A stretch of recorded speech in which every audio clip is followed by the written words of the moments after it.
শরীয়তপুর মহল্লায় করিম নামের এক লোক তার স্ত্রী ও সন্তানকে নিয়ে বাস করতেন। করিমের আর্থিক অবস্থা তেমন একটা ভালো ছিল না। তিনি একজন সাধারণ শ্রমিক হিসেবে কাজ করতেন আর তার স্ত্রী বাড়িতে হাঁস মুরগি পালন করতেন। এভাবে কোনো রকমে তাদের সংসার চলছিল। একদিন করিম বৃষ্টিতে ভিজে কাজের খোঁজে বেরিয়েছিলেন, কিন্তু দুর্ভাগ্যবশত তিনি কোনো কাজ পাননি। তাই তিনি আলহামদুলিল্লাহ বলতে বলতে বাড়ির দিকে ফিরছিলেন। আলহামদুলিল্লাহ, আলহামদুলিল্লাহ, আলহামদুলিল্লাহ। বাড়িতে ফিরে করিম দেখলেন তার স্ত্রী বারান্দায় দাঁড়িয়ে আছে। আসসালামু আলাইকুম। কি ব্যাপার হালিমা, তুমি বাইরে দাঁড়িয়ে আছো কেন? ওয়ালাইকুম আসসালাম। আসলে আমি তোমার আসার জন্য অপেক্ষা করছিলাম। ঘরে যে কোনো বাজার নেই, এখনো রান্না হয়নি। মেয়েটা পড়তে বসেছে, এখন পর্যন্ত দুপুরে খাবারটাকে দিতে পারিনি। আমি তো আমার দিক থেকে কম চেষ্টা করছি না, কি যে করি কিছুই বুঝে উঠতে পারছি না। যাই হোক, বিপদে মাথা ঠান্ডা করে কাজ করতে হয়, এত চিন্তা করো না। আমি এক কাজ করি, মারুফ ভাইয়ের দোকান থেকে কিছু চাল ডাল আর ডিম বাকি নিয়ে আসি। দয়া করে তুমি মারুফ ভাইয়ের দোকানে যেও না। আমি ওনার দোকানে সকালবেলা গিয়েছিলাম বাকি চাইতে। উনি বললেন ব্যবসার অবস্থা ভালো নেই, আর এখন বর্ষার সময় বেচা কেনাও তেমন হয় না, তাই কাউকেই বাকি দিতে পারবে না। ইয়া আল্লাহ, তুমি এসব কি বলছো হালিমা? এখন তাহলে আমি কি করব? হে আল্লাহ, আপনি আমাদের সাহায্য করুন। আপনার সাহায্য ছাড়া আমরা বাঁচতে পারবো না। আপনি আমাদের দারিদ্রতা থেকে পানাহ দান করুন। আব্বু, দারিদ্রতা থেকে পানাহ চাওয়ার দোয়া পড়ে আল্লাহ তাআলার কাছে সাহায্য চাইবেন, তাহলে দেখবেন আমাদের অভাব দূর হয়ে যাবে। কিন্তু আমি তো দারিদ্রতা থেকে পানাহ চাওয়ার দোয়া জানি না মা। আমি জানি আব্বু, আমি আপনাকে শিখিয়ে দিচ্ছি। আল্লাহুম্মা ইন্নী আউযু বিকা মিনাল ফাকরি ওয়াল কিল্লাতি ওয়া জিল্লা। মাশাআল্লাহ, আমার মেয়ে তো অনেক কিছু জানে। ঠিক আছে মা, এখন থেকে আমি এই দোয়া পড়ে আল্লাহ তাআলার কাছে দারিদ্রতা থেকে পানাহ চাইব। তুমি ঘর থেকে আব্বুকে ছাতা এনে দাও তো মা। এরপর মিলি ঘর থেকে ছাতা এনে তার বাবাকে দেয় আর বলে, আব্বু, ঘরে তো বৃষ্টির পানি পড়ছে। আমার পড়ার টেবিলের উপর পানি পড়ে অনেক বই ভিজে গেছে। তার উপর আজকে মাদ্রাসা থেকে আসার সময় আমার একটা বই পানিতে পড়ে নষ্ট হয়ে গেছে। আমাকে যে একটা বই কিনতে হবে। তোমার কাছে কি টাকা আছে আব্বু? টাকা নিয়ে তুমি চিন্তা করো না মা, আমি কালকেই তোমাকে বই কিনে দেবো ইনশাআল্লাহ। যাও মা, ঘরে গিয়ে পড়তে বসো। বাবার কথায় খুশি হয়ে মিলি ঘরে গিয়ে পড়তে বসে। এদিকে করিমের স্ত্রী তাকে বলল, তোমার কাছে তো কোনো টাকাই নেই, তাহলে তুমি মিরির বই কিভাবে কিনে দেবে, আর বাজারই বা কিভাবে করবে? চিন্তা করো না, আল্লাহ ভরসা। আমি ভাবছি আমার বন্ধু শফিকের বাড়িতে যাব, ওর কাছ থেকে কিছু টাকা নিয়ে এই বন্যায় খাওয়া পড়ার ব্যবস্থা করব। এই মঙ্গার দিনগুলো কেটে গেলে আবার ওকে কাজ করে টাকা ফেরত দিয়ে দেব। হ্যাঁ, সেটা করা যেতে পারে। এই কি, তুমি এখনো হাঁসগুলোকে ছেড়ে দাওনি? ছেড়ে দিয়ে কি করব? ওদের তো এখনো খাবারই দিতে পারিনি। কি দেব? হাঁসগুলোকে খাবার দেওয়ার মতো ঘরে কিচ্ছু নেই। তুমি এক কাজ করো, আজ দুটো হাঁস আমাকে দাও, আমি হাঁসগুলো বাইরে ছেড়ে দিয়ে আসি। এখন তো বন্যার পানিতে চারপাশ তলিয়ে গেছে, হাঁসগুলোকে ছেড়ে দিলে ওরা নিজেরাই নিজেদের খাবার খুঁজে খেতে পারবে। করিমের এমন কথা শুনে হালিমা হাঁস দুটোকে খাঁচা থেকে বের করে করিমকে দেয়। এরপর করিম ছাতা মাথায় করে হাঁসগুলো নিয়ে বাড়ি থেকে একটু দূরে ছেড়ে দিয়ে আসে। তারপর সে তার বন্ধুর বাড়িতে চলে যায় আর বাইরে থেকে তাকে ডাকতে থাকে। শফিক, শফিক, বাড়িতে আছিস রে? আমি করিম। কিরে ভাই করিম, বৃষ্টিতে দাঁড়িয়ে কি করছিস? আয় ভাই, ভেতরে আয়। কতদিন পর তুই আমার বাড়িতে এলি।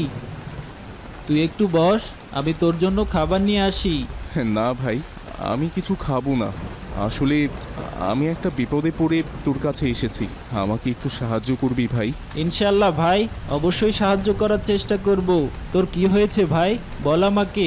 তেমন কিছু না রে, আসলে বন্যার জন্য আমার সব কাজকর্ম বন্ধ হয়ে গেছে। অনেক দিন ধরে বেকার হয়ে ঘরে বসে আছি। অনেক দিন ধরে কাজ করছি, কিন্তু কোথাও কাজ পাচ্ছি না। আমার হাতে একটা টাকাও নেই রে। তুই যদি পারিস আমাকে 1000 টাকা দিয়ে সাহায্য কর। বন্যার দিনগুলো পার হলে আমার কাজের ডাক পড়বে, তখন আমি তোকে তোর টাকা ফেরত দিয়ে দেবো। আরে কি যে বলিস না ভাই, তুই বিপদে পড়েছিস আর আমি তোকে সাহায্য করব না? এখানে টাকা ফেরত দেওয়ার কথা কোত্থেকে আসছে? আল্লাহর রহমতে আমার দিন খুব ভালো যাচ্ছে। আমার বন্ধু বিপদে আছে, তাকে সাহায্য করা তো আমার কর্তব্য। তুই টাকা নিয়ে যা ভাই, এ নিয়ে তোকে ভাবতে হবে না। এই বলে শফিক করিমকে 1000 টাকা দেয়। করিম সেই টাকা নিয়ে বাজার করে বাড়িতে ফিরে আসে। এরপর তার স্ত্রী রান্না করে তাদেরকে খেতে দেয়। তারা বৃষ্টি দেখতে দেখতে খাবার খায়। এক পর্যায়ে সন্ধ্যা নেমে আসে, কিন্তু তাদের হাঁস আর বাড়িতে ফিরে আসে না। কি ব্যাপার, সন্ধ্যা হয়ে গেল তবু হাঁসগুলো বাড়িতে ফিরল না? আচ্ছা, তুমি হাঁসগুলোকে কোথায় ছেড়ে এসেছিলে? বেশি দূরে ছাড়িনি, আমাদের বাড়ির সামনের জমিগুলোতেই তো পানি উঠেছে, সেখানেই ছেড়ে এসেছিলাম। এ কি, এইখানে তো একটা হাঁস, আরেকটা কোথায়? হাঁসটা তো ডান পায়ে আঘাত পেয়েছে, ঠিকমতো হাঁটতেও পারছে না। কেউ যদি হাঁসটাকে ধরে নিয়ে যায় তাহলে কি হবে? হাঁসগুলোর ডিম বিক্রি করেই তো কিছু টাকা হাতে রাখতে পারি। এত চিন্তা করো না হালিমা, হয়তো অন্যদের হাঁসের সঙ্গে আমাদের হাঁস তাদের বাড়িতে চলে গেছে। কাল সকালে নিশ্চয়ই আমাদের বাড়িতে আসবে খাবার খেতে। হাঁসটা সুস্থ থাকলে এতটা চিন্তা করতাম না। যেহেতু হাঁসটা অসুস্থ, ব্যাপারটা ভালো লাগছে না, খুব চিন্তা হচ্ছে। আমি একবার আশেপাশের বাড়িতে গিয়ে দেখে আসি তাদের হাঁসের সঙ্গে আমাদের হাঁস আছে কিনা।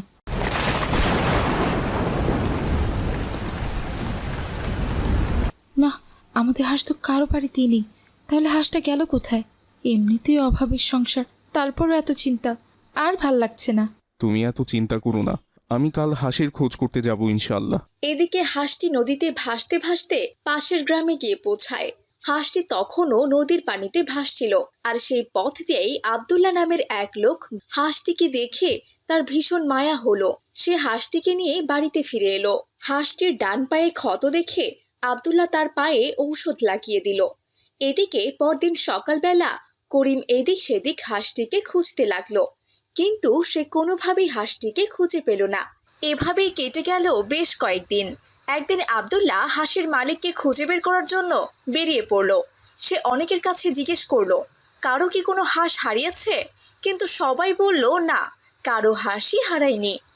ভাই, আপনার কি কোনো হাঁস হারিয়েছে? নিশ্চয় কারো হাঁস হারিয়েছে, আর এই লোকটা মনে হয় হাঁসের মালিকের খোঁজ করছে। এই সুযোগে বলে দেই যে হাঁসের মালিক আমি। একটা হাঁস পেলে এই বৃষ্টির দিনে ভুনা খিচুড়ি করে খাওয়া যাবে। এমনিতেই বৃষ্টির দিনে চুরি বেশি একটা করতে পারি না, বিনা পরিশ্রমে একটা হাঁস পেলে মন্দ কি? হ্যাঁ হ্যাঁ ভাই, আমারই একটা হাঁস হারিয়েছে। হাঁসটাকে আমি অনেক দিন থেকেই খুঁজছি। আপনি কি আমার হাঁসটা দেখেছেন? জি ভাই, আমি একটা হাঁস কুড়িয়ে পেয়েছি, সেটা আপনার হতে পারে। আর দয়া করে বলুন তো, আপনার হাঁসটা দেখতে কেমন ছিল? এই সেরেছে, এখন আমি কি বলি? যাই হোক, কিছু একটা তো বলতেই হবে। আসলে ভাই, আমার হাঁসটা সাদা রঙের ছিল, আর ঠোঁটগুলো ছিল কমলা রঙের, আর হাঁসের দুটো পা ছিল, দুটো ডানা ছিল, আর সাথে একটা মাথাও ছিল। হে, আপনি কি বলছেন ভাই? সব হাঁসেরই তো ঠোঁট কমলা রঙের হয় আর পাখা দুটো থাকে। আমি বুঝতে পারলাম ওটা আপনার হাঁস নয়, কারণ আপনি হাঁসের রং ভুল বললেন। সামান্য একটা হাঁসের লোভে আপনি এভাবে মিথ্যে বললেন।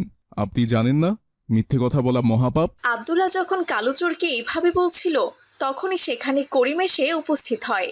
করিম আব্দুল্লাহকে জিজ্ঞেস করে, আসসালামু আলাইকুম ভাই। আসলে আমার একটা হাঁস কদিন ধরে বাড়িতে ফিরছে না, কোথাও খুঁজেও পাচ্ছি না। আপনারা তো অনেকক্ষণ ধরে এখানে আছেন, আপনারা কি কেউ আমার হাঁসকে এই দিক থেকে যেতে দেখেছেন? ওয়ালাইকুম আসসালাম। আগে বলুন, আপনার হারিয়ে যাওয়া হাঁসটি দেখতে কেমন? আমার হাঁসটি মোটা তাজা বাদামি রঙের। হাঁসটির ডান পায়ে ক্ষত আছে, আর গলায় একটা কালো সুতো বাঁধা আছে। বন্যার কারণে হাঁসটির জন্য ওষুধ আনতে পারিনি, বেচারা অসুস্থ অবস্থায় হারিয়ে গেছে আর কি। চিন্তা করবেন না ভাইজান, আলহামদুলিল্লাহ আপনার হারিয়ে যাওয়া হাঁসটি আমি পেয়েছি। হাঁসটি এখন সুস্থ আছে এবং আমার বাড়িতে আছে। কাল সকালবেলা আমার বাড়িতে আপনার দাওয়াত রইল, দয়া করে এসে আপনার হাঁসটি নিয়ে যাবেন। আমি পাশের গ্রামেই থাকি, যে কাউকে বললে আমার বাড়ির ঠিকানা আপনাকে দেখিয়ে দেবে। জাজাকাল্লাহু খাইরান।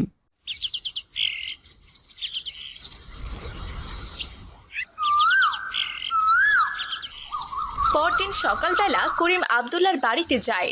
আব্দুল্লাহ হাঁসটি করিমের হাতে তুলে দেয়। ভাই, আজকে জুমার দিন, দয়া করে আপনি দুপুরের খাবারটা আমার সাথে খেয়ে যান, আমি খুশি হব। আমরা তো মুসলিম জাতি, একে অপরের ভাই, তাই অচেনা বলে আমাকে দূরে সরাবেন না। সত্যিই ভাই, আপনার মন মানসিকতা অনেক ভালো। ইনশাল্লাহ আমি আপনার সাথে দুপুরের খাবার খাবো। তবে আমারও কিন্তু একটি শর্ত আছে।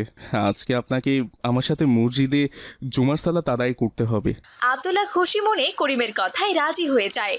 সে করিমের সাথে মসজিদে জুমার সালাত আদায় করে। তারপর খাওয়া দাওয়া শেষ করে হাঁস নিয়ে বাড়িতে ফিরে আসে।